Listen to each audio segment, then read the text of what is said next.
Welcome to the channel where we focus and explore the human and behavioural side of project management.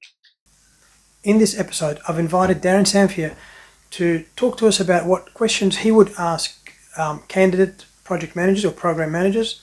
Needless to say, he's been involved in a lot of those, so let's hear what he has to say. Darren, welcome to the channel. Nice to have you with us today. Oh, thanks. So happy to be here, mate. What sort of questions would you ask a project manager? How would you sort of select those good ones?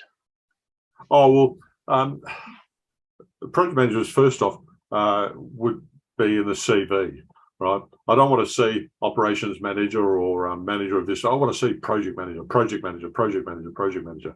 I want to see accreditation.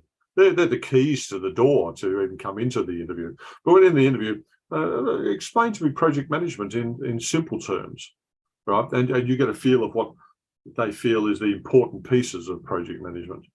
Of all the project management processes, we'll ask them which is the most important. Now that's a bit of a trick question because they're all important.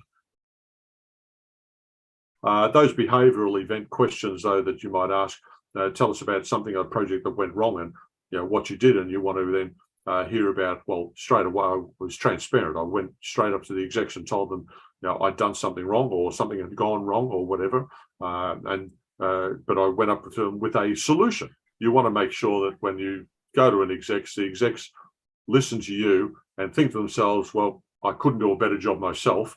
You need to give them confidence that you're going to achieve what they want you to achieve.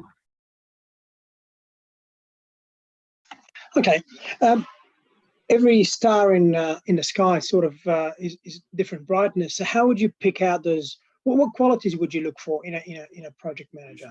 I guess there's a few there that are necessary. Attention to detail, and you've got to be careful. You spread yourself too thin that you're still attending to each one with the detail that they need. Transparency. Whenever a PM goes into a steering committee or whatever, they can't just give good news all the time. They've got to give all the news. And if you're giving bad news, again, you're saying, well, here's what we're doing about it, and here's what we think will happen at the end of it.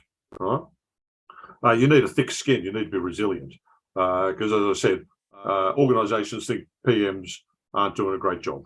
You've got to think on your feet.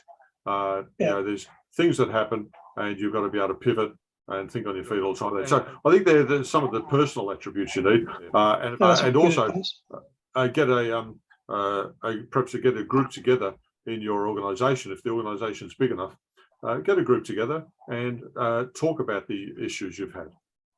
Right? I suppose in that itself is a good quality of a project manager or program manager is with that willingness to learn and willingness to increase their knowledge.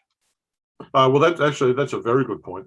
If you've got a PM that isn't willing to exceed that they have something else to learn, then yes, you've got someone who's stuck in their own ways. And of course, we've seen that when we tried to move from waterfall to agile, right? Of course, how many people are a bit of a Luddites there and not wanting to do it. Yeah, absolutely. Darren, thank you so much for your time today. Really appreciate it.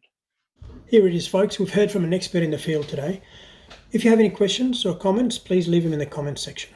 Also, don't forget to hit subscribe and like so I can make more of these videos.